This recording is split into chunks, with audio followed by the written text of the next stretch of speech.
My name is Donna Wares. Gary and I were close friends from the time we met in 7th grade all the way through senior year high school.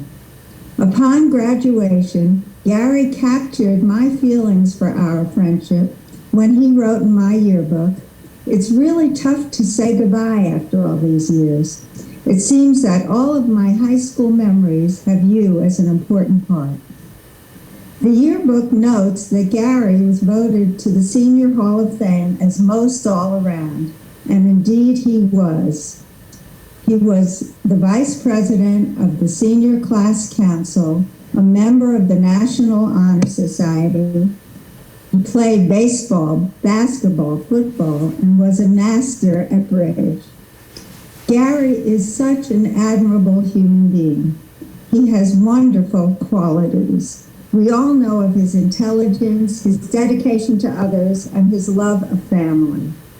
For me, two other traits capture the essence of Gary: his wonderful, self-deprecating sense of humor and his modesty.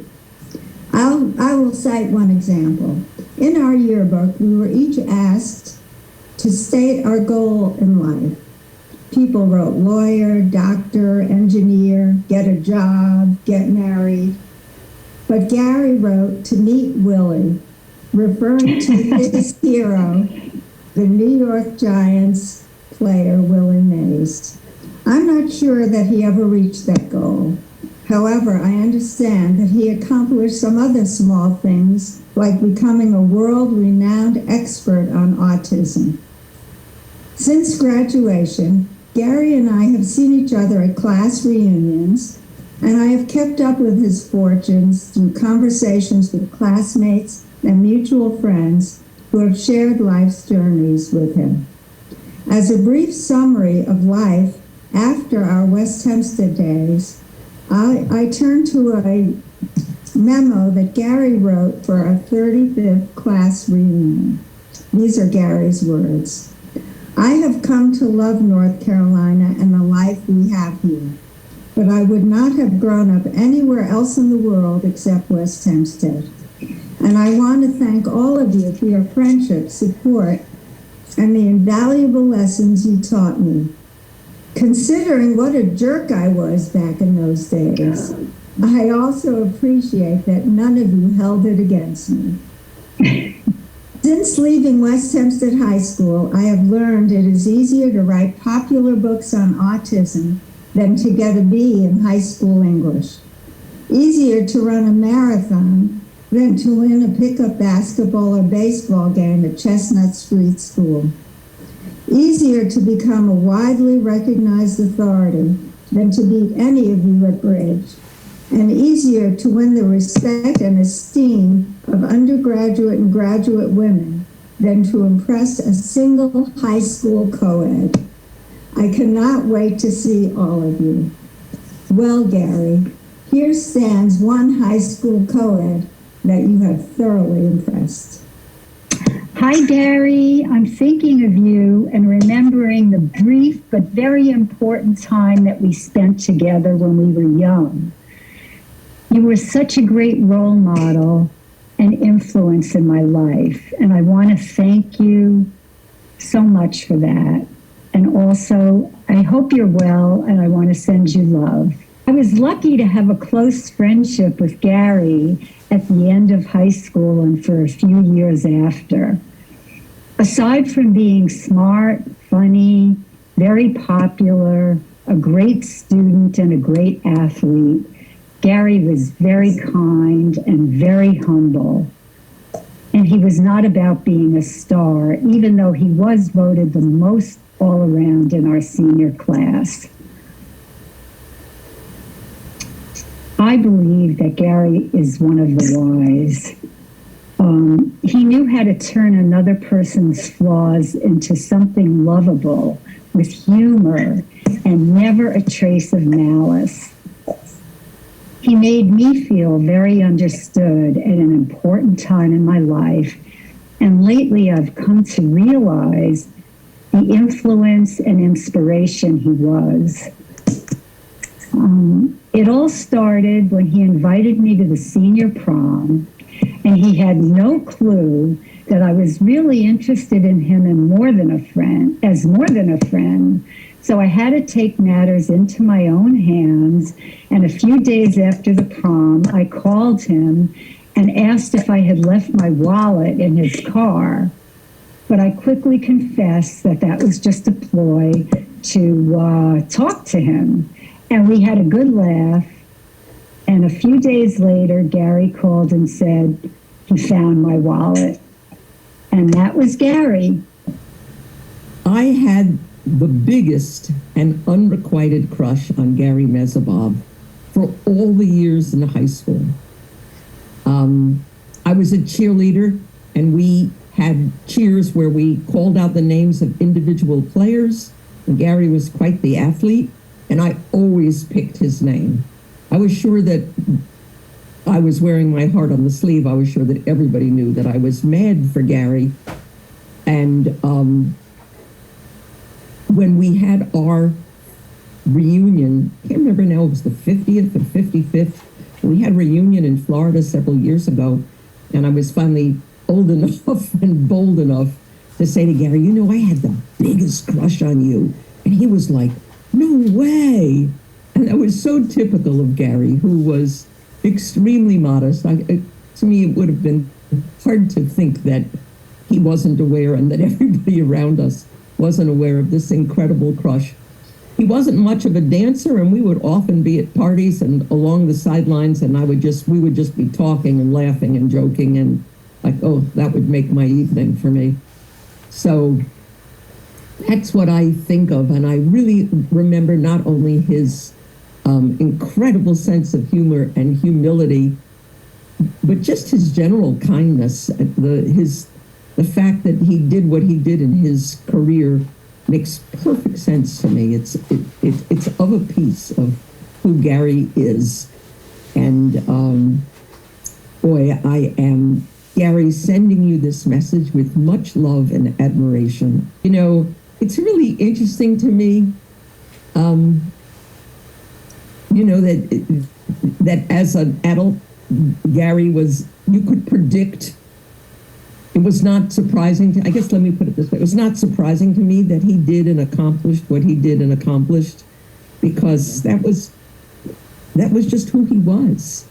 He was interviewed, I can't remember now if this was on radio or if this was in Newsday, which was our local paper on Long Island, but somebody was interviewing Gary because of his athletic prowess, and then asking him all kinds of personal questions. And they were asking him about what he liked about girls or specifics about girls. And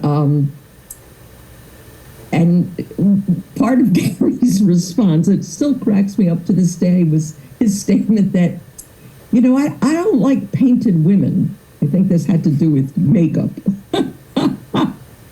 And it was just said with such a kind of offhand modesty and humor. It was absolutely typical of Gary. My dear Gary, you are always the glue that held the West Hempstead High School class of '63 together. Our all-around classmate, just incredibly kind even as a teen. At the 50th reunion, we spent an afternoon talking about your career and our shared interest in Temple Grandin. He even invited me to North Carolina to hear her speak. And that's my recollection, and it's just lovely. Hugs, Gary. Kathy. So I'm really interested in sharing two stories about Gary and Eric. Both because I think they really reflect how amazingly creative they both were in their thinking, but maybe even more importantly, how they influence the way that we all think about autism and deal with it today. They were definitely ahead of their times, and thank goodness they were, because their visions helped us continue to develop some of the things that we learned from them. I'll start with a visit to North Carolina to come in for one of the teach trainings, which is, I think, the first time I actually met Gary. Lee Marcus had been in Israel and we had worked together, and he felt it would be a very good idea if I came to North Carolina and actually got the teach training very, very systematically.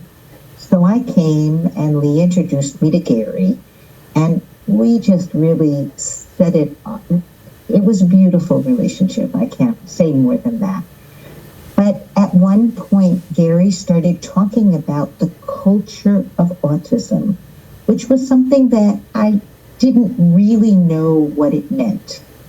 And as he explained the fact that people with autism do have their own ways of doing things, which are really appropriate for them. And in addition to people who work with people with autism, having to help them adjust to the more neurotypical world, Gary also explained very clearly that we, as people in the neurotypical world, could also do some appropriate changing of our world to make it more available to the people with autism. And I remember going up to him after that lecture and explaining to him that when I first moved to Israel, it was really a culture shock for me. And one of the things that I found very different was that people's personal space was very different than what I was used to coming from the United States.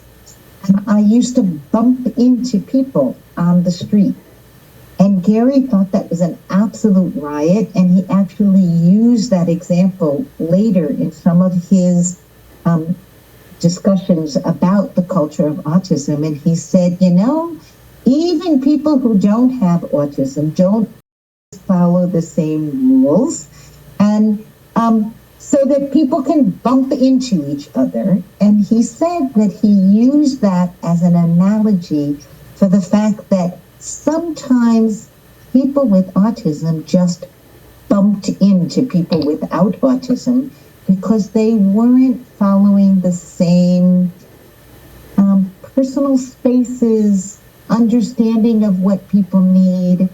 And I felt that that was just such a beautiful thing for an acknowledgement of the fact that we're not really talking about something that isn't part of the human condition. And accepting that diversity probably makes us all better people. And I learned that from Gary.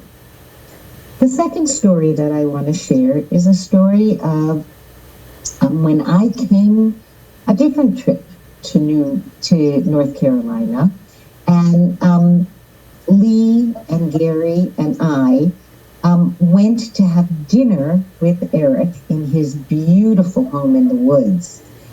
And Eric said to me, so is there anything we have to know about your eating preferences? And I said to him that it's really not a problem because I'm a vegetarian and I just won't eat anything cooked because that'll make it easier for me. As we were walking out to the beautiful home, Gary said to me, you know, I'm not quite sure what that means, but I can tell you that those were very clear instructions. That that's the way we need to talk to people with autism so that there won't be misunderstandings. And I said to him that, you know, one of the things that has been very wonderful for me in working with people is that they've helped me to be much clearer in my messages and what I tell people and how I say it. And when we walked in, there was cooked vegetarian food on the table. So after we all had a very good laugh about that, Gary said, but I thought she was so clear. And Eric said, well, she was, and we have 4 different salads, but we wanted her to know that if she wanted to have something cooked, there was also vegetarian food that was cooked.